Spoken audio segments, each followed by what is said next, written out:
The cursed painting.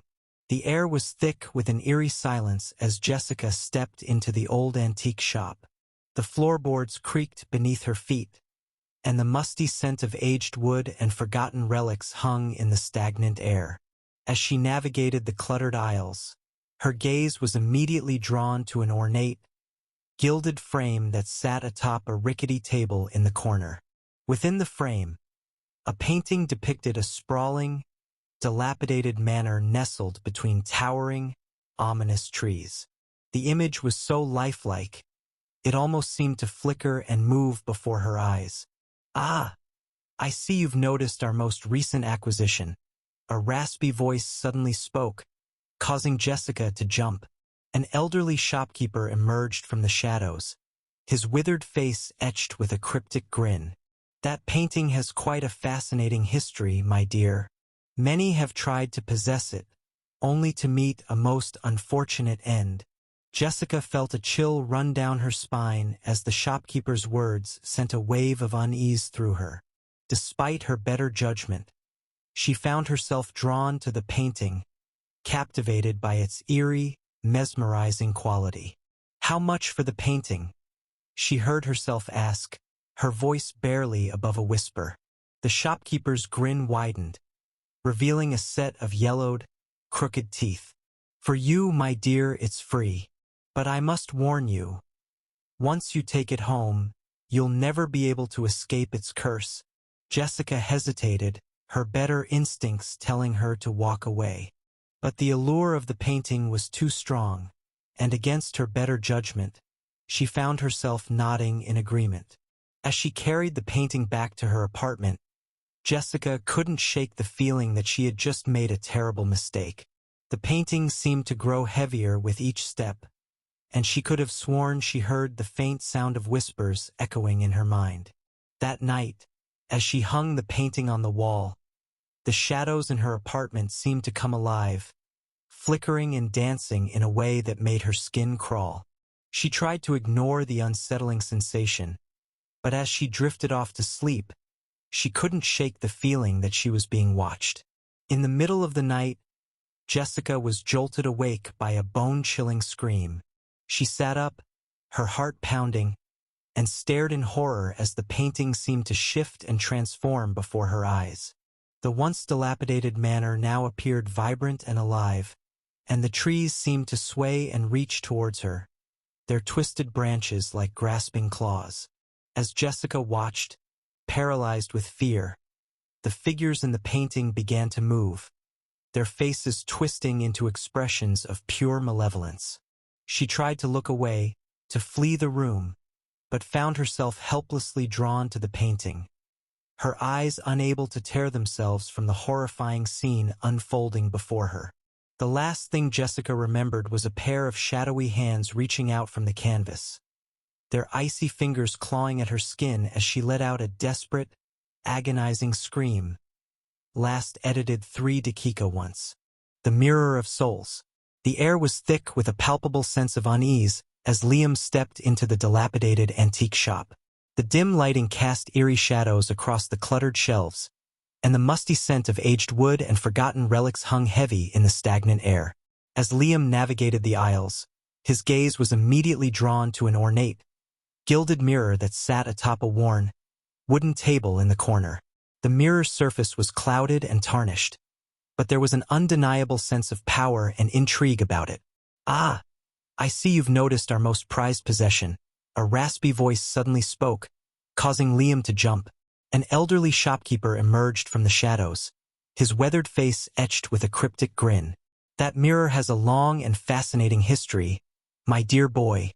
Many have sought to possess its power, only to be consumed by the darkness that lurks within." Liam felt a chill run down his spine as the shopkeeper's words sent a shiver of unease through him. Despite his better judgment, he found himself drawn to the mirror, captivated by its enigmatic allure. "How much for the mirror?" he heard himself ask, his voice barely above a whisper. The shopkeeper's grin widened, revealing a set of yellowed, crooked teeth. "For you, it's free. But I must warn you, once you gaze into its depths, you'll never be able to escape the dark secrets it reveals." Liam hesitated, his instincts telling him to walk away. But the mirror's pull was too strong, and against his better judgment, he found himself nodding in agreement. As he carried the mirror back to his apartment, Liam couldn't shake the feeling that he had just made a terrible mistake. The mirror seemed to grow heavier with each step, and he could have sworn he heard the faint sound of whispers echoing in his mind. That night, as Liam placed the mirror on his dresser, he couldn't resist the urge to gaze into its clouded surface. At first, he saw only his own reflection, but as he continued to stare, the image began to shift and distort. Suddenly, Liam found himself transported to a realm of utter darkness, surrounded by a sea of anguished souls.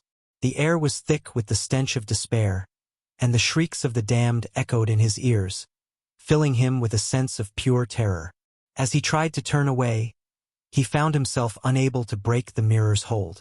The faces of the tormented souls began to twist and contort, their hollow eyes boring into his very being. Liam felt a searing pain in his chest, and as he clutched at his heart, he realized that the mirror was draining the life from him, feasting on his very essence. In a desperate bid for survival, Liam summoned every ounce of his willpower and managed to tear his gaze from the mirror. But as he did, he caught a glimpse of a dark, shadowy figure looming behind him, its cold, lifeless eyes fixed on his every move. Liam let out an anguished scream as he stumbled backwards, his heart racing. He knew then that he had made a grave mistake, and that the mirror's curse would not be so easily broken. The darkness had taken root within him, and he could feel it slowly consuming him, inch by agonizing inch. The haunted hotel. The air was thick with an eerie silence as Emily stepped through the grand, wrought iron gates of the Blackwood Hotel. The once majestic structure now stood in a state of disrepair, its weathered walls and crumbling facade a testament to the passage of time. As she made her way up the crumbling steps, Emily couldn't shake the feeling of unease that had settled over her. The air seemed to hum with a palpable energy, as if the very walls of the hotel were alive and watching her every move. Stepping into the cavernous lobby, Emily was immediately struck by the overwhelming sense of abandonment that permeated the space. Dust-covered furniture and tarnished chandeliers stood as silent sentinels, a haunting reminder of the hotel's former grandeur. Emily approached the front desk, her footsteps echoing eerily through the empty hall. She rang the bell and was met with a sudden, deafening silence that sent a chill down her spine. Hesitantly, she reached for the register, her fingers trembling as she slowly flipped through the pages.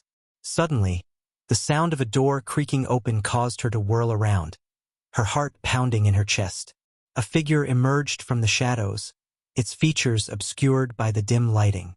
Emily felt her breath catch in her throat as the figure drew closer, its footsteps slow and deliberate. "Welcome to the Blackwood Hotel," a rasping voice spoke, sending a shiver down Emily's spine. "We've been expecting you."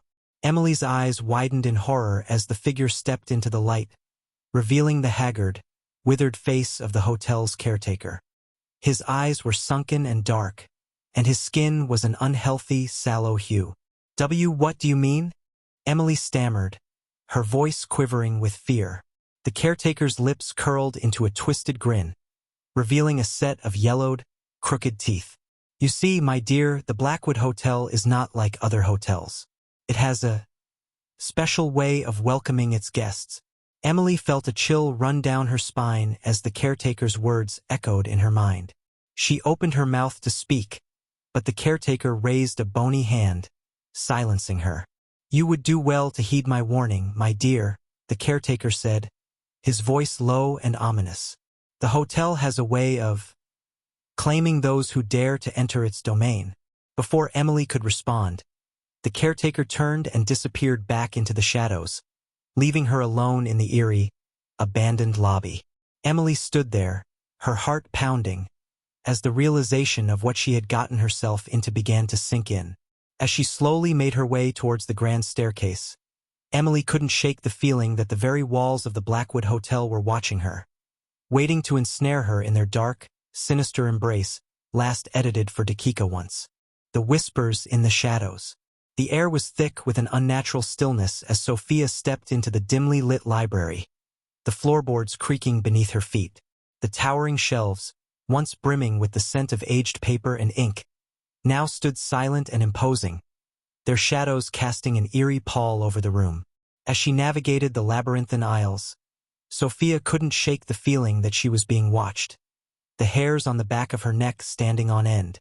The air seemed to hum with an unseen energy, and the faint sound of whispers seemed to echo in the distance, just beyond the reach of her senses. Drawn towards the back of the library, Sophia found herself standing before an ancient, leather-bound tome that lay open on a dusty pedestal.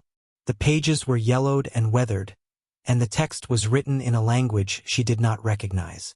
Yet, as she gazed upon the intricate diagrams and arcane symbols, she felt a strange, inexplicable pull, as if the book itself was calling out to her. Cautiously, Sophia reached out and traced the delicate lettering, her fingers trembling slightly. Suddenly, a sharp chill ran down her spine, and the air seemed to grow heavy with a palpable sense of dread. Slowly, she lifted her head, her heart pounding, and what she saw made her blood run cold. Emerging from the shadows, a spectral figure began to take shape, its features obscured by a haze of darkness. Sophia felt a scream catch in her throat as the entity drew closer, its cold, incorporeal presence filling the room with a sense of pure, unadulterated terror. As the entity reached out towards her, Sophia felt a strange, overwhelming compulsion to open the ancient tome once more. Driven by an unknown force, she began to recite the arcane incantations, her voice trembling with fear. The words seemed to reverberate through the library, summoning a power that she could scarcely comprehend. Suddenly, the entity let out a bone-chilling wail, its form beginning to waver and distort. Sophia watched in horrified fascination as the spectral figure was drawn back into the shadows, its echoing cries fading into the darkness. Trembling, Sophia closed the tome, her heart racing. She knew that she had stumbled upon something far more sinister than she could have ever imagined, and that the whispers in the shadows would forever haunt her, a constant reminder of the dark forces that lurk in the unseen realms.